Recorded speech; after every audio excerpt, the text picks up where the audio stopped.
Merry Christmas, gamers. It's your host, Cobra, and today we're talking about best practices and safety tips around NFTs, play-to-earn games, and crypto in general.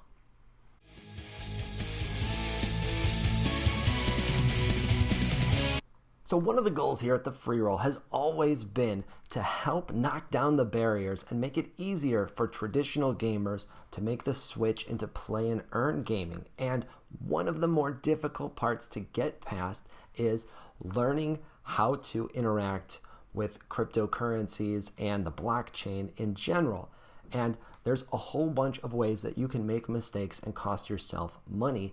The biggest of those is, of course, scams and hacking.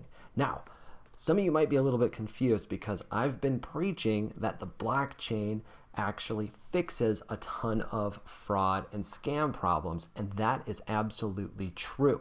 However, there's also basically no regulation in crypto today, and there's tons of money being made.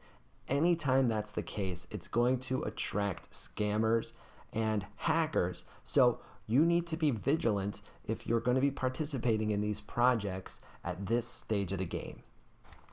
So let's jump right in with the first 3 tips. And these are 3 things that I consider mandatory for everybody in the space. This is your baseline of protection, and it is all around your wallet. Tip number 1 is to get yourself a hardware wallet. This is my Ledger Nano X. It's the model that I choose to use. It was recommended to me by a few different crypto native friends that are big on security, and I've been relatively happy with that purchase. Now, Ledger isn't perfect. This requires constant updating to use, but it does the job of protecting my wallets very well. The important thing about a hardware wallet is that it adds a layer to the purchasing process that is really, really important. Namely, that is, you must be in physical control of this device, know the password, and sign your transactions on that device in order to actually complete any transactions. This means if your account is hacked and they get access to your wallet, they're not going to be able to move anything out of there without also getting their hands on this device first. And before we jump into any more tips and tricks, do me a quick favor and check and see if you've subscribed to the Freeroll Channel. If you have not, please do so and help support the channel. If you have, maybe consider telling a friend so that they can learn how to get into play and earn gaming as well. Step number 2 is to utilize multiple wallets. Now, we all likely have more than one already just to service the different blockchains that we are on. However, any of them where your collections are getting fairly large, and I would say that comes at 2 or 3 projects on that particular blockchain, it's time to start thinking about having multiple wallets so that you can divide those assets up. The theory is very simple. If everything is in one place and that wallet were to be compromised, then everything is at risk. If you've got your assets and coins spread out amongst multiple wallets and something goes wrong with one of them, you still have a problem, but it's a much smaller one and you're not facing the threat of losing everything. Wallet tip number 3 is to set up a cold wallet. And what I mean by a cold wallet is essentially the crypto version of a safety deposit box. Your cold wallet is going to be the one that you're accessing least frequently, right? So that's not going to be used to log into games. You're not going to be actively selling or trading from that wallet, but rather you're going to park assets that you expect to sit for a long time in that wallet and allow them to be separated from everything else and protected. Now, I do this with the vast majority of my Ethereum. Anything that I have deemed saved, it goes into the cold wallet, and I don't take that Ethereum out. That's part of my investment strategy as well. But if something were to go wrong with any of my other wallets, I know that the majority of my crypto is kept safe. It's also super duper important that this wallet has a hardware wallet attached to it as well. That was the very first Ledger wallet that I set up, and that's where I have my most valuable assets protected. So the number one tip when it comes to crypto security is one that you have almost certainly heard many, many times already. I'm going to say it for you a few more times today because it's that important. Protect your seed phrase. Now, what exactly does that mean? Number one, there's no reason to share that with anyone. If you want to share it with your spouse, by all means. But beyond that, there's no reason to share that information with your best friend, a support person that might be trying to help you, or anybody else. You can always be the one that enters that information, and you don't need anybody's help for that part. It also means that you've got to delete the saved copy of your seed phrase off of anything that touches the internet. I know most of us have saved our password somewhere on our computer, and in most cases, that's okay. Here, it absolutely is not. If you took a picture of the seed phrase to save on your cell phone, delete it. If you wrote it down in Word or Excel and saved a file on your computer or in the cloud somewhere, delete it. Your seed phrase needs to be written down on paper, and it needs to be kept somewhere safe that you can remember. If you're the type to forget, make 2 or 3 copies and put them all somewhere safe. In my case, I literally keep them in a safe that is hidden in my home, and I don't even have that much in any of my wallets. But I've heard some people go so far as to put it into a safety deposit box. Certainly, if you've got 6 or 7 figures worth of assets, that's worth considering as well. But whatever you do, protect your seed phrase and do not share it ever. Okay, story time. So I have been scammed twice this year. Luckily, in both cases, it was for a relatively small amount of money or assets and not really that big a deal. However, each time I was incredibly embarrassed and learned an important lesson. I think that this is a great way for other people to learn, so I want to talk about the mistakes that I made so that you can hopefully avoid making those mistakes as well. Number 1 is around a surprise drop. I told you before that not rushing is the most important thing for me because that is when I make bad decisions, and that's exactly what happened here. I was new to the Solana blockchain. I had set up a wallet specifically to get into Star Atlas and had purchased a couple of small ships, purchased some Sol to make purchases with, and was starting to check out some of the other NFT projects. There was one that was generative snake avatars. It's pixel art, and those are all things that I like. I go by KOBRA, so it should be no surprise that snakes would be up my alley. There was going to be a drop. They had several issues with it, and in the end, they decided to change it to a free NFT, and that they were going to do an unannounced surprise drop, and all 10,000 would go once they did that. But you needed to just be aware and paying attention to their Discord in order to participate. So I turned on alerts for the Discord, and anytime I was around my computer, I was trying to pay attention in case the sale popped up.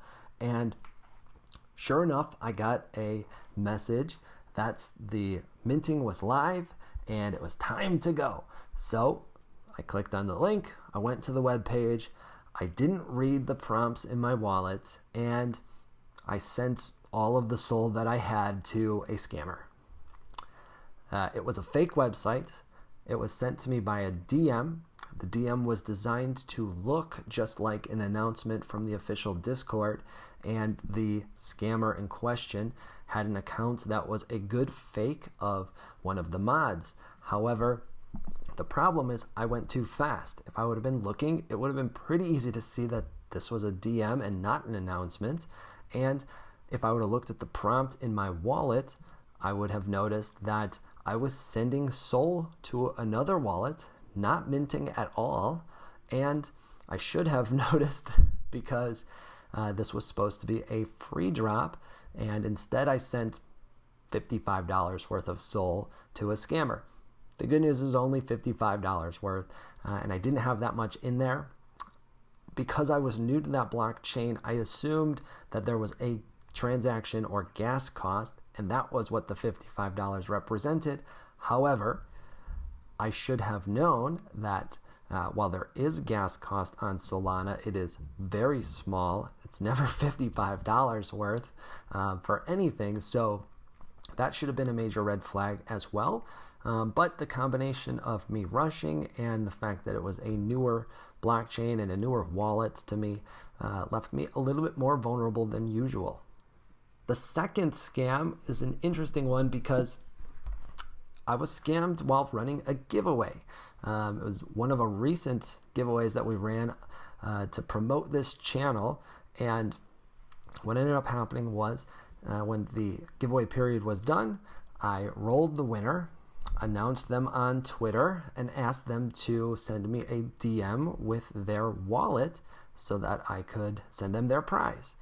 I got a DM within a few minutes from a very excited winner who sent me their wallets, and I promptly sent them the prize. Then the next day, I got a message from the winner thanking me and asking when they would receive their prize. And this is when I knew that I had been scammed. I went back and looked at my DMs, and that person didn't even create a new account. They simply changed their username and their picture profiles to match the winners. That's a change that only takes a couple of minutes, and if I was paying attention and looked at their actual Twitter handle, I would have noticed it was completely different from the actual winner, and this was a con artist. However, I was going too fast, and because I wasn't making a purchase, I was giving something away, I didn't think I needed to be as vigilant, and I ended up sending the prize to somebody that didn't even participate in the contest.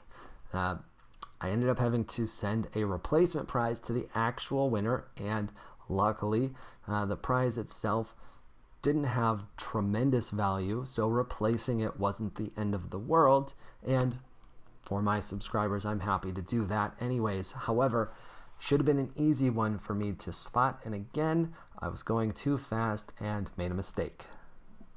Now, the most important tip that I have ever received, the one that keeps me from making a bad choice most frequently, is not to rush.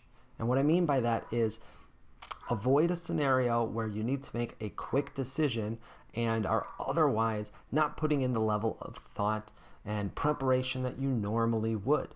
This could be things like a surprise drop, a deal on the secondary marketplace, or a project that's about to sell out.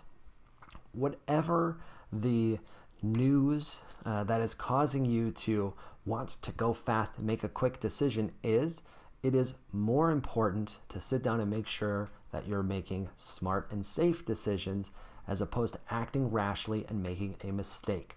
In fact, this is probably the most common tactic that any con man or scammer is going to pull, is to create a sense of urgency. And that is specifically because they want to take you out of your comfort zone and get you to a point where you're making a decision you probably wouldn't make otherwise. Most of the hacks that you read about will have this step in there somewhere. And this is where I want to talk to you a little bit about surprise drops. They're terrible. Don't participate in a surprise drop, period. Now, if you insist, if something has been announced as a surprise drop, that the time for minting is going to be unknown, then so be it. However, I find that there is no real good reason for doing this. One of my favorite projects did it recently for a couple of different sales, and I didn't love it. However, their reasoning was they wanted to try and minimize the number of bots that would be purchasing and taking that opportunity away from legitimate collectors. That is a good reason. However, I think there's much better ways to do that.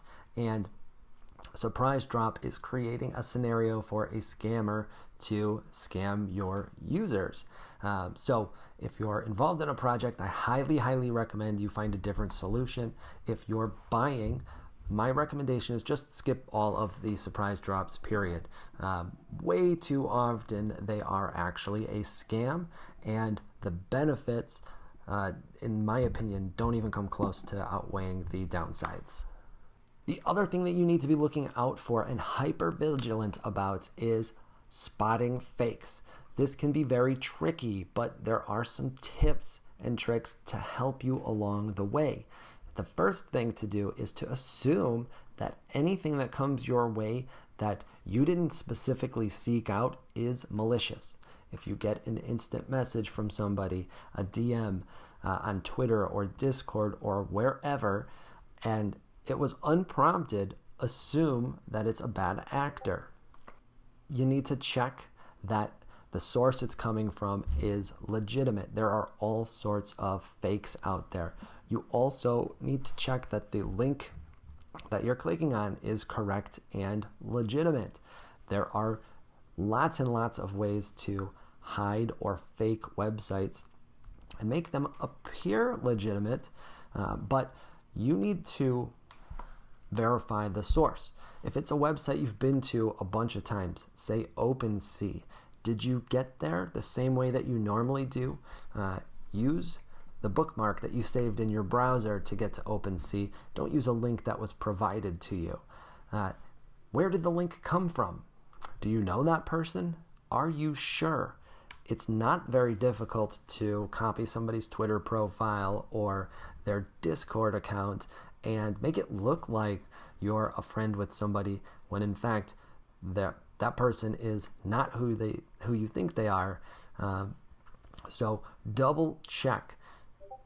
This is a great reason to use the friends feature in Discord, since many of these attacks come via Discord. Another no-brainer tip that I see a lot of people actually avoid is to always turn on two-factor authentication when it is offered. Yes, I realize it's a hassle. However, it's an important step for keeping you protected, and it's for similar reasons as to why you want to use a hardware wallet. It's to add an additional step that is much harder for a scammer to get around. Most two-factor authentication happens via your cell phone.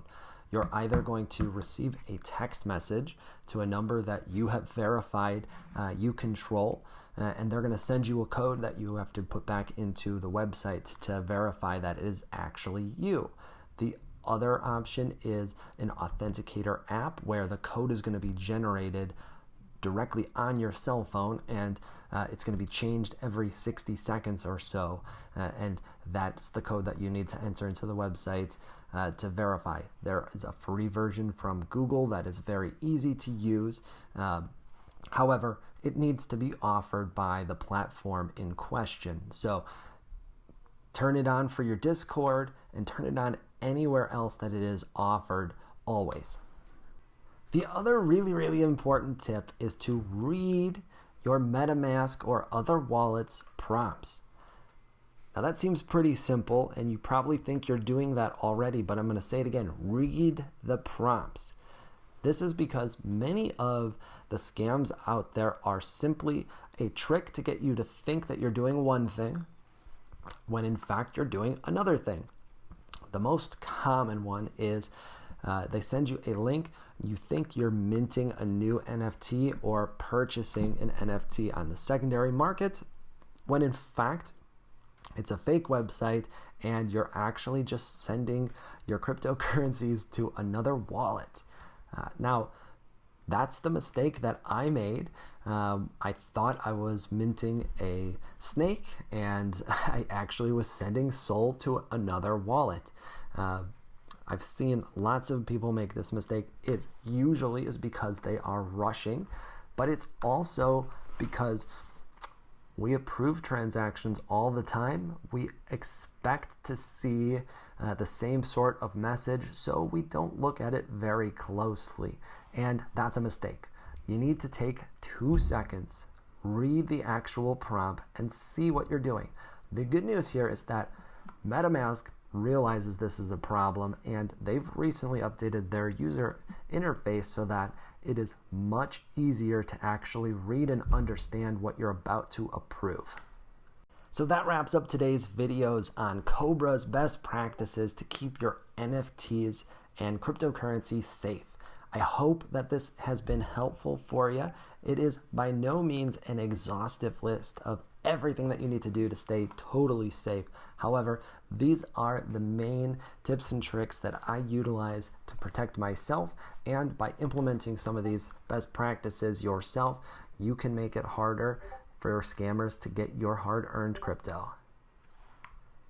If you're not already, make sure you're following us on Twitter at the Freeroll, and if you haven't already, hit that like and subscribe button for us. Help support the channel so that we can keep bringing you great content like this.